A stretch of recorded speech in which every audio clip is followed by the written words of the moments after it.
Today, I am creating the strongest character that ever lived in the Naruto universe. And yeah, if you watched our previous videos on this current series, then you understand that no, you did not watch this video already. I mean, today we are making this video even more challenging, way more difficult, and quite honestly, incredibly more interesting. And how do we do that? Here is the extra rule we add for today's video. Instead of taking the traits our characters will have from whichever character we want, we'll do something more fun instead. We'll instead spin a wheel, get the character we are given, and then we'll have to choose a trait from that character to add in the character we're creating. And yeah, as you can understand, this will become incredibly unpredictable, as we do not know where the wheel will land next. Should I save a given trait for another character, or should I use this trait now that I get the chance, and hope that the next spin will not give me something terrible? As you understand, there's a fair bit of luck involved in this. I think you probably learned the drill by now, right? Let's begin with some small ground rules. Number 1, the characters in the wheel are all non-Otsutsukis, at least not naturally born, that is, meaning characters like Boruto and Kabuki are included. Number 2, obviously, as soon as a character is used, they are then removed from the wheel so that we cannot get them again. And the final rule, because the previous video we made on Jujutsu Kaisen, well, things went a little downhill, I'll add another new rule here. Number 3, we'll have one use of a discard, meaning if we get a character we don't like, for one time only, we'll be able to discard them and spin the wheel once more. Since we only have this option once, we'll have to make really good use of it. Okay, so the traits we are text to give to our character are the following: Ninjutsu, Genjutsu, Taijutsu, Senjutsu, Chakra reserves, Regeneration, a Dojutsu, a second Kekkei Genkai that this time will be a non-Dojutsu, a Kekkei Totta, Chakra nature, speed, intelligence, battle IQ, physical strength, a summoning, a seal, a tailed beast, weapon, and a special ability. And with that out of the way, let's spin the wheel for the first time.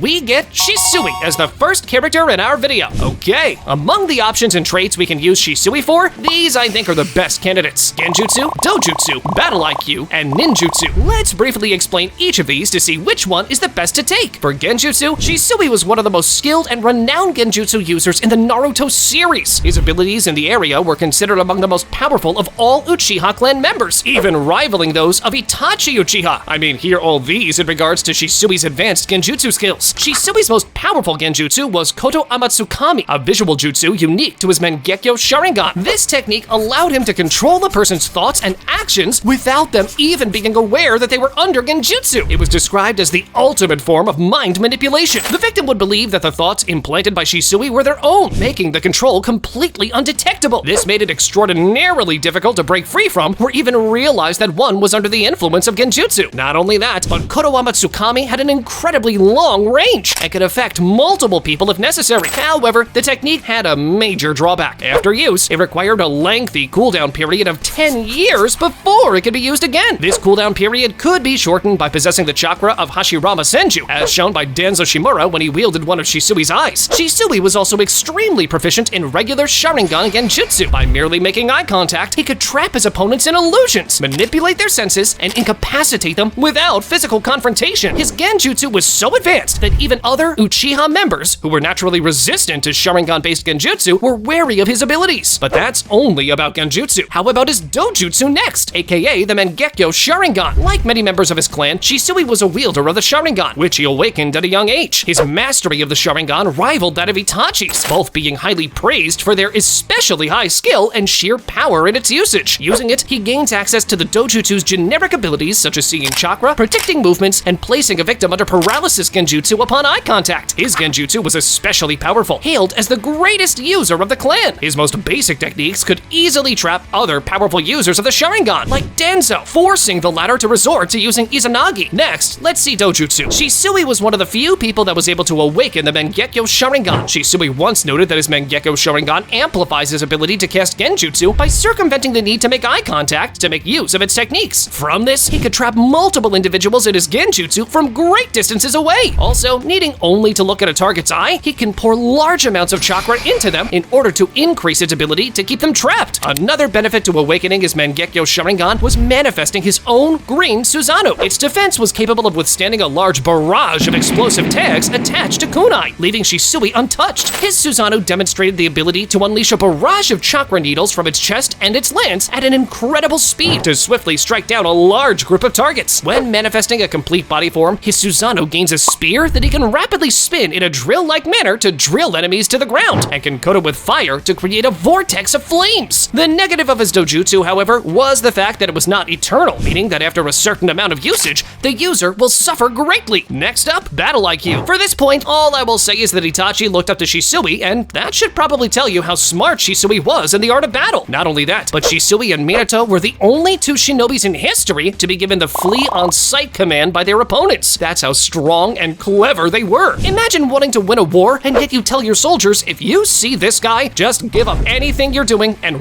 run. Yeah, that's Shisui and Minato. And for the final point we're considering for him, ninjutsu. One of his main techniques had to do with summoning a flock of crows to aid him in battle. He was very skilled with using fire techniques, such as his clan's rite of passage Great Fireball technique, which he could perform to a massive size, a very rare feat within the Uchiha. Shisui's usage of this skill required the efforts of many Anbu-level water release users to counterbalance it. He also had considerable skill in Genjutsu since a young age, wielding a Tanto against two Anbu. Among the four candidates, I think I'll be going for Shisui's Genjutsu. His Dojutsu is not eternal Mangekyo, and for his battle IQ and ninjutsu, although great, there are also exceptional candidates down the line. Picking Genjutsu is the choice that makes the most sense. So, our character now has Shisui's Genjutsu, but spinning the wheel again.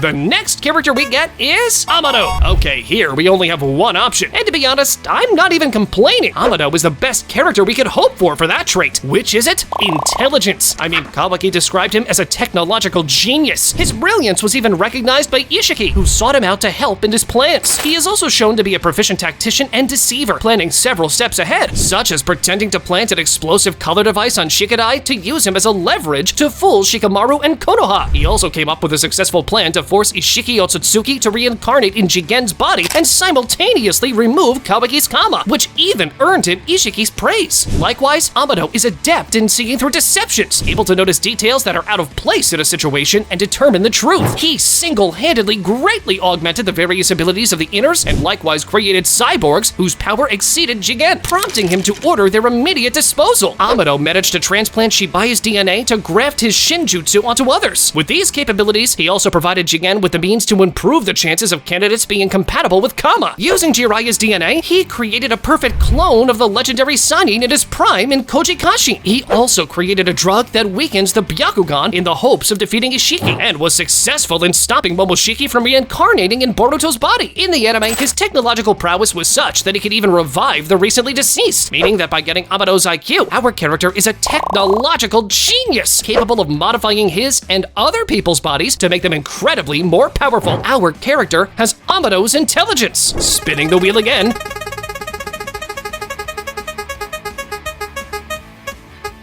We now get the legend himself, Naruto Uzumaki. Now, I'm not even joking. Most of the remaining traits we have could apply for Naruto's case. We've got speed, chakra reserves, taijutsu, strength, senjutsu, chakra nature, battle IQ, regeneration, ninjutsu, summoning. 10 of the 18 traits we still have would be great if they were taken from Naruto. So we'll try to be very quick on each point to cover everything before we give our pick. When it comes to speed, Naruto is one of the fastest characters in the Naruto series, especially in his later forms. Six-Path Sage Mode is Naruto's pinnacle in terms of speed. After receiving chakra from Hagoromo Otsutsuki, Naruto gains an enormous boost in all abilities, including speed. In this form, Naruto is fast enough to dodge attacks from a transformed Madara Uchiha, keep up with Kaguya Otsutsuki, and even react to light speed attacks during his fight against Kaguya, Toneri, and Momoshiki. How about chakra reserves now? Well, you see, Naruto being part of the Uzumaki clan, he always excelled for his high life force and vast amounts of chakra reserves. He's actually among the best, if not the best character for this trait in the Naruto series. I mean, after all, we're not considering Otsutsuki's. For taijutsus, I think this scene right here where Naruto is showing Momoshiki who's the boss is all that's needed to display Naruto's skills in that area. For strength, especially while being in Sage Mode, Naruto is at a whole different level than most characters in the series. For Sage Mode, once again, Naruto is a top-tier choice as well. I mean, he has a perfect mastery over this skill for literally decades now. When it comes to chakra natures, we saw Naruto being able to use all 5 forms forms of chakra natures while using the different forms of Rasen Shuriken with the help of the tailed beasts, as well as having access to yin and yang release. Battle IQ, once again, Naruto is exceptional. Being just a teenager, Naruto was already fighting against the strongest characters in the world, which was something made possible due to the combination of his battle IQ along with his other ninja skills. How about regeneration? Well, truth be told, for this point in early stages of the anime, this could be happening because of Kurama being sealed inside Naruto, but after obtaining Six Paths Chakra, this skill became 100% his own, as his regenerative skills were heightened even further because of it. For ninjutsu, although Naruto does not have the most vast arsenal of jutsus, he still knows how to perform some of the most overpowered jutsus in existence, including multiple highly destructive Rasengan variations, and of course the strongest jutsu of all time, Reverse Harem Jutsu.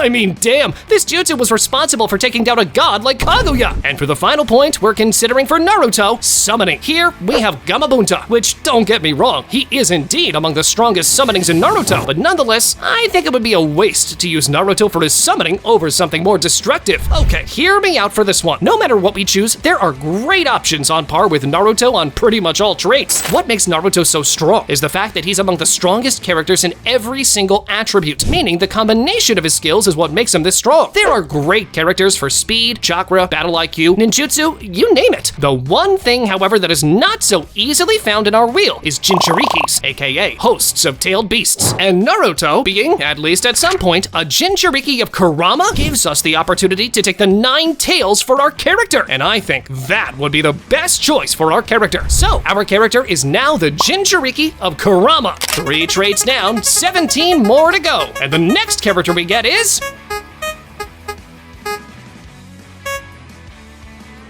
Tenten. Yeah, just perfect. The very creator of this character does not bother giving her screen time in a series of over 1,000 episodes. And now I'm forced to give her screen time in a video lasting just a few minutes. Yeah, okay, got it. Okay, so for her, there's 2 options. We can either use the discard option we have and spin the wheel again, or we can take something else. To be honest, we're only on the 4th spin, so using the discard now would mean we're wasting it way too soon. I think it's better if we just take a trait from her. But which one? Well, the only thing I can think that is not so bad is her weapons. I mean, Tenten is able to wield a variety of weapons with great proficiency. She could even effectively wield a weapon that she had no prior knowledge on, like the Jidanta and Bashosen. Also, as noted by your teammates, Tenten is an excellent marksman, hitting 100 out of 100 marks each time. By adulthood, Tenten is considered to be Konoha's top weapons user. Since this is our only choice, our character now has Tenten's weapons. And for the 5th trait, we now get...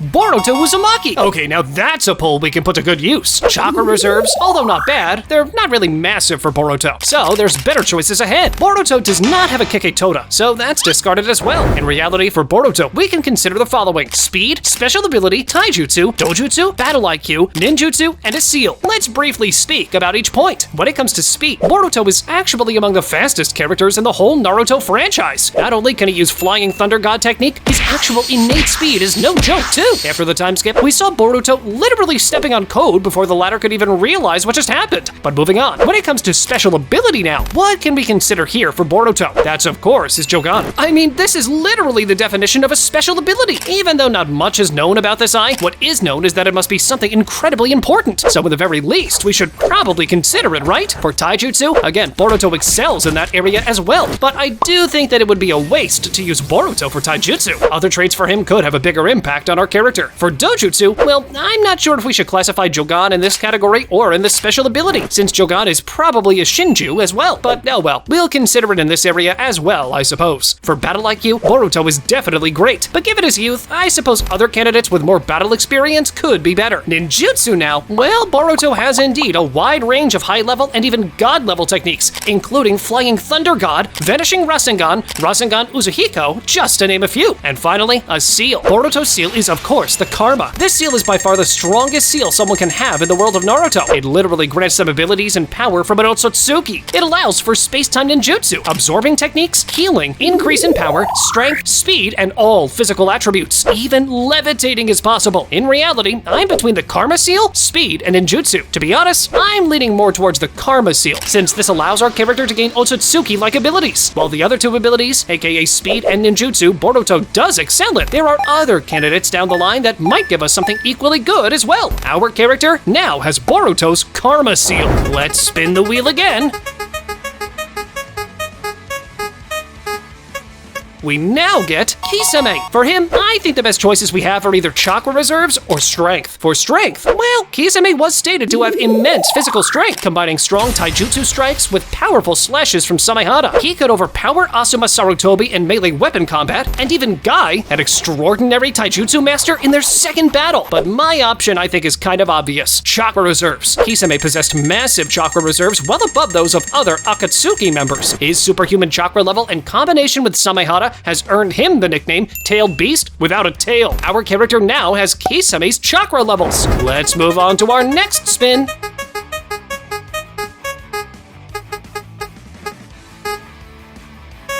We now get Onoki. Here we have two options. Either his Kekkei Genkai, aka Lava Release, or his Kekkei Totta, aka Dust Release. A small note here is that his Kekkei Genkai was only shown in the light novels, so no, you did not really see him do it and then forget about it. But having said that, I think once again our choice is pretty obvious, as there's just one single thing I'd like to use Onoki for, his Kekkei Totta. You see, Dust Release is among the most overpowered techniques in the world of Naruto. It is a nature transformation Kekkei Totta, a combination of earth, wind, and fire. To perform Dust Release, users form a small three-dimensional object, most of the times that being a cube, out of chakra in their hands. The object expands once released by the user and moves astonishingly fast at its target. Anything that passes through it is disintegrated on a molecular level. Because of the sheer destructiveness of Dust Release, its users are usually unmatched in a fight, and they can easily fend off countless enemies. For this reason, the best way to combat one Dust Release user is with a second Dust Release user. And since this technique is incredibly rare, having this ability makes for a pretty major power-up. Dust Release techniques do seem to require a certain amount of preparation time. The hands also play a crucial role in the preparation, so interfering with the user's arms can hinder the technique. The Dust Release techniques seem to be rather chakra taxing, but well, our character does have massive chakra reserves, so that would not be a problem, I think. Our character now has Onoki's Kekkei Totta. Spinning the wheel again.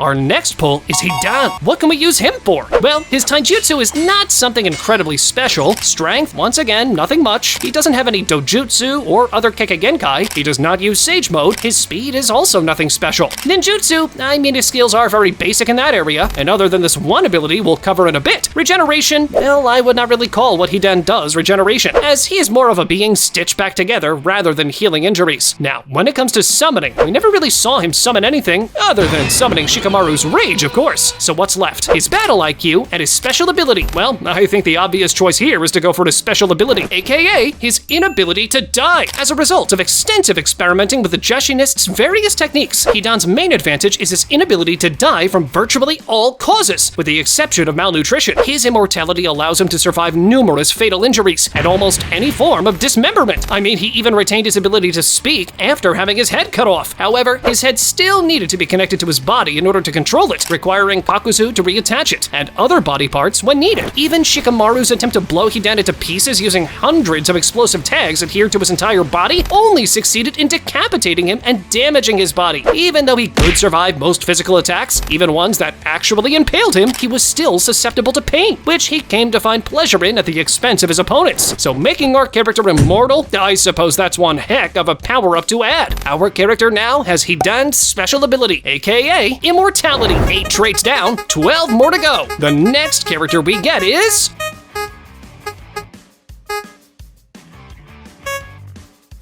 Rock Lee! The remaining available traits are the following: Dojutsu, which naturally is rejected as Rock Lee does not possess any Dojutsus. Sage Mode, which is also automatically rejected. Chakra Nature, again rejected. Battle IQ, I guess we'll have to speak about that. Taijutsu, we'll also speak about it. Strength, again, we're considering it. Ninjutsu is automatically rejected. Regeneration, again, is discarded. Summoning, rejected as well, which means we're between Strength, Battle IQ, and Taijutsu. When it comes to Battle IQ, Lee was indeed dubbed as a martial arts specialist, and I suppose his battle IQ is not insignificant either. But having said that, I think Strength and Taijutsu will be something better. My actual choice will be Taijutsu, as Rock Lee possesses an ability only another 2 people in history obtained, at least from the characters we saw. That that being the 8 gates opening. You see, the 8 gates exist in order to limit the flow of chakra within an individual's body. Normally, individuals can use no more than 20% of their body's full potential, the brain's way of protecting the individual from harming their body through overexertion. With training, individuals can learn to remove these limiters, referred to as opening the gates. With each gate opened, individuals are given access to more and more of their body's chakra, thus increasing their physical strength and speed. And when it comes to the 8th gate, well, hear this. While open, the user's heart pumps at maximum speed, granting them power 100 times greater than they're usually capable of, far beyond that of the 5 Kage. A quote, stream of blood is emitted from the user's pores and hair, resembling a flaming red aura. Opening this gate allows the user to perform the evening, elephant, and night guide. The 8th gate causes the body to continually heat up until it's been cooked from the inside out, reducing the user to ash. But, well, in the case of our character, we also have Hidan's Immortality, the chakra of a tailed beast, which further helps in regeneration, and will be able to take the healing capabilities of another character. Plus, our character also has the karma. The result of that? Our character can now basically spam the 8 gates and regenerate all the time. Now that's as broken as it gets. Our character now has Rock Lee's Taijutsu skills. Let's now see who our next character is.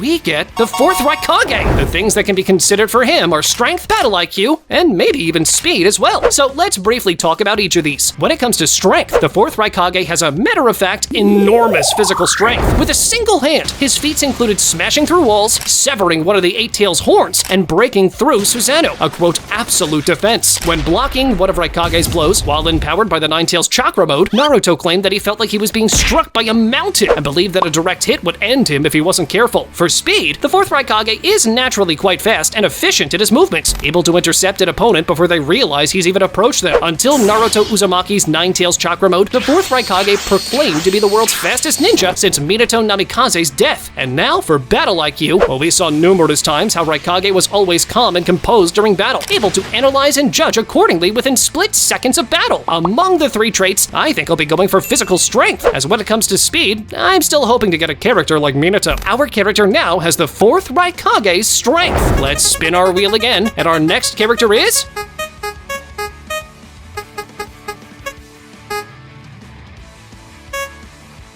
Obito Uchiha! For him, I've got 3 traits I'm considering: Ninjutsu, Battle IQ, and Dojutsu. Ninjutsu-wise, Obito learned from Madara all kinds of high-end techniques. He knows how to perform a variety of different types of ninjutsu, including, but not limited to, Barrier Ninjutsu, the Uchiha Flame Formation. He could sense chakra, allowing him to predict attacks and locate others from great distances, even in different dimensions. And he could perform Genjutsu powerful enough to seal the 10 Tails. When it comes to Battle IQ, Obito was shown to have some of the best feats in the whole Naruto universe in that area. However, taking into account his fights against Koden and Minato, where, let's face it, he was absolutely beaten in the strategic part, I think we're gonna have to consider the other 2 traits we have for him. The 3rd trait we have in mind for him is his Dojutsu, the Mangekyo Sharingan, with which Obito can not only perform the standard abilities all Mangekyo Sharingans possess, but hear this, Obito's Mangekyo ability, aka the Kamui, is probably the most overpowered Mangekyo ability any Uchiha had, like in forever. Unless Obito materializes himself, no one can really touch him. And because of that, I think that's exactly what I'll be taking. Our character now has Obito's Dojutsu. Moving on to the next character, we now get...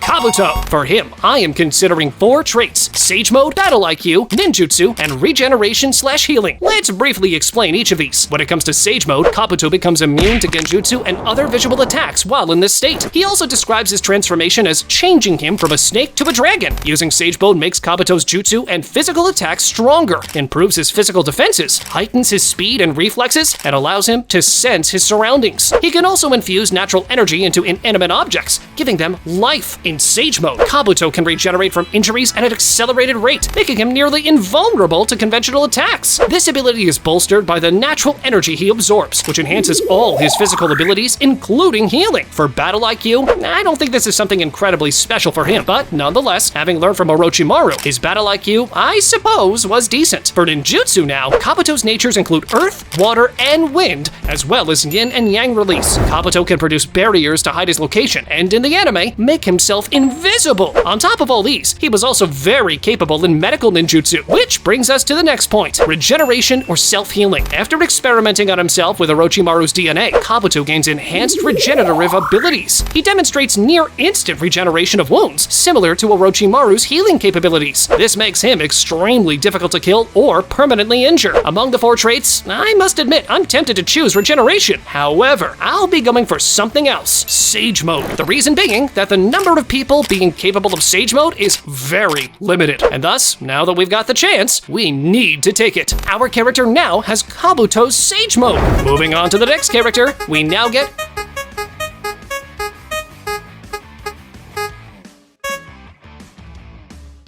Hiruzen Sarutobi. For him, I have 3 possible traits I can use him for: Chakra Nature, Battle IQ, Ninjutsu. When it comes to Chakra Nature, Hiruzen was capable of using all 5 Chakra Natures along with Yin and Yang release all the way to perfect mastery. The prime example of him displaying that was when he simultaneously unleashed all 5 elementary attacks at once, and at an impressive magnitude as well during the 4th Great Shinobi War. For Battle IQ, well, all I will say is that you don't become Hokage for nothing. Plus, don't even get me started on his nickname, God of Shinobi. Hiruzen was literally considered among the most legendary shinobis in Konoha's history, and that was mainly due to his exceptionally high battle IQ. When it comes to ninjutsu now, Hiruzen was renowned as the professor due to his unprecedented versatility in ninjutsu. Having mastered all the skill sets and combat forms of the shinobi arts, Hiruzen was reputed for his advanced knowledge and skill of all techniques to ever exist within Konoha, including the many hidden techniques, and able to use each of them with the highest level of power and control. He could instantly deduce the impending technique simply from the hand seals. Hiruzen was well noted for having personally created a variety of innovative techniques, preparing himself for any situation, and was also capable of using various techniques simultaneously for more versatile and with longer effects. Among the 3 options, I think I'll be going for Chakra Natures, as not many shinobis in history could use all 5 elements with such proficiency. In reality, this gives our character an even wider arsenal of attacks that he can unleash. Our character now has Hiruzen's Chakra Natures.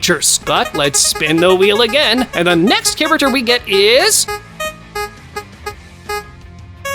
Sasuke Uchiha. The traits in mind for him are the following: Battle IQ, Speed, and Ninjutsu. For Ninjutsu, well, Sasuke has always been considered a prodigy, and having awakened with Sharingan from a very young age, he could copy techniques under some circumstances. Not only that, but being a Orochimaru student, we saw that Sasuke developed a lot in the area of Ninjutsu, and that was literally a version of Sasuke that was not even close to how knowledgeable Sasuke really became at the later stages of the anime and manga. Sasuke has a natural affinity to lightning release, making first use of it with the Chidori taught by Kakashi. After acquiring the Rinnegan, Sasuke gains access to all 5 basic nature transformations, as well as Yin release. With improved prowess in Earth release, he can convert soil and stone into gems, glass, and other metals. By adulthood, Sasuke shows significant prowess with water release, able to quickly generate massive amounts of water in his hand or summoning it from a distance. He noted that his water release contains no impurities and does not conduct, but insulates electricity. But all of that is just for ninjutsu. How about speed now? Well, Sasuke is portrayed as one of the fastest and most skilled shinobi in the world. His speed can be analyzed through his feats and abilities showcased throughout the series. He is able to react to attacks from powerful opponents like Momoshiki Otsutsuki, Kinshiki Otsutsuki, and even Ishiki Otsutsuki. These characters are considered among the strongest beings in the Naruto universe, and are capable of moving at speeds that rival or exceed the speed of light in some cases. Not only that, but Sasuke can enhance his physical movements with chakra, allowing him to move faster than the eye can see. This makes him incredibly fast in both travel and combat. And now for battle IQ. Once again, Sasuke Uchiha's battle IQ is considered extremely high, often portrayed as one of the best in the entire Naruto series. His strategic thinking, ability to quickly analyze situations, and adaptability in battle make him a formidable opponent. Sasuke consistently demonstrates the ability to outthink his opponents. From his early battles against formidable enemies like Orochimaru and Deidara, to later fights against the Otsutsuki clan, Sasuke shows exceptional skill in developing strategies on the fly. He can identify weaknesses, exploit them, and adapt his plan as the situation evolves. Among the 3 traits, I think I'll be going for Sasuke's battle IQ. Our character now has Sasuke's battle IQ. 14 traits down, 6 more to go, and the next character we get is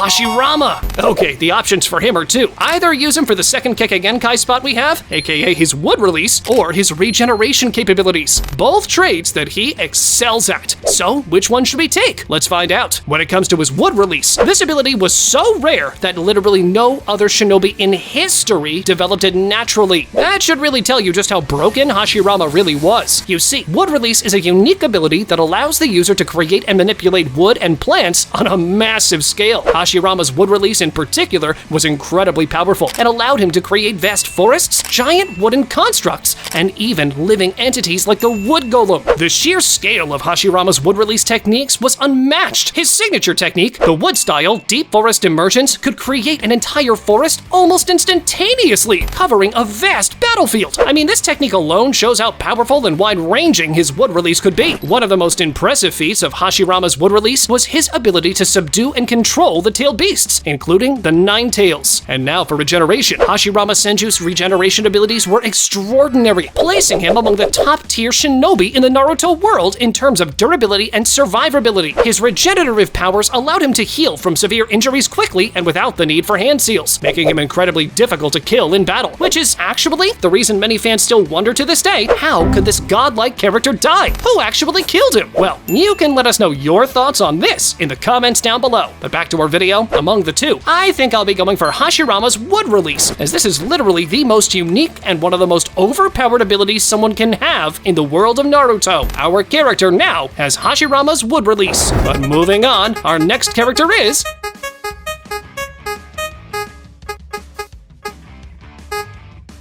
Kawaki. The available traits we have are the following: speed, ninjutsu, a discard option, regeneration, and a summoning. From all of these, I think the only one that makes sense here is speed. I was hoping to get Minato for this, but oh well, it is what it is. With Kawaki's body basically being part Otsutsuki, his movements now literally became godlike, and his speed is enormous. Not many things to say about this other than, well, our character just became even stronger. Our character now has Kawaki's speed. Moving on, our next pull is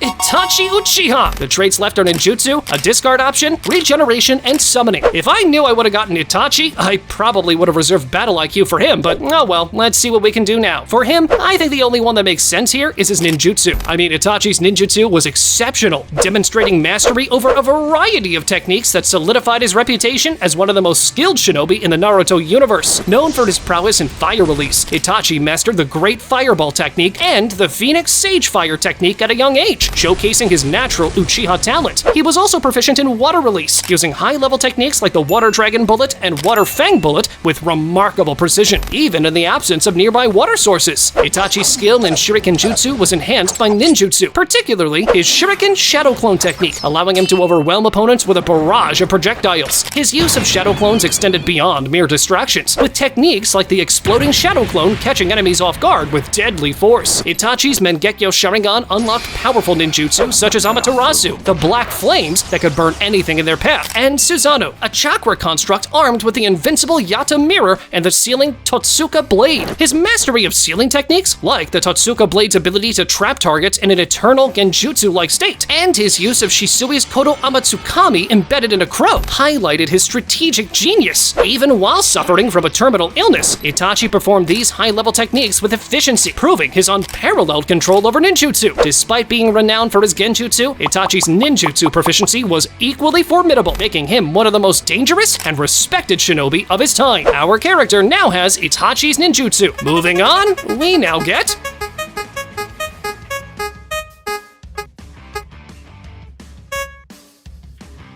Kiba. Okay, this one's gonna be pretty quick, to be honest. Kiba cannot regenerate, nor does he have any kind of summons, so the option's pretty clear. We are using our discard option for him. Spinning the wheel again, the next character we get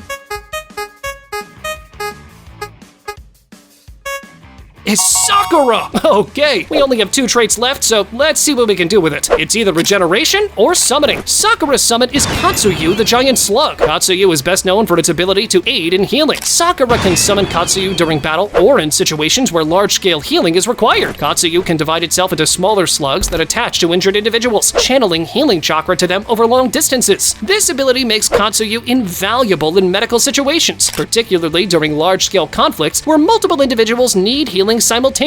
When it comes to healing capabilities, Sakura excels in that area as well, as her 100 healings technique allows her to practically be close to immortal while using it, as any injury will automatically heal on the spot. Between the two, I think I'll be going for her regeneration. Our character now has Sakura's regeneration. And for the final point of the video, let's see from which character we're gonna get a summoning from.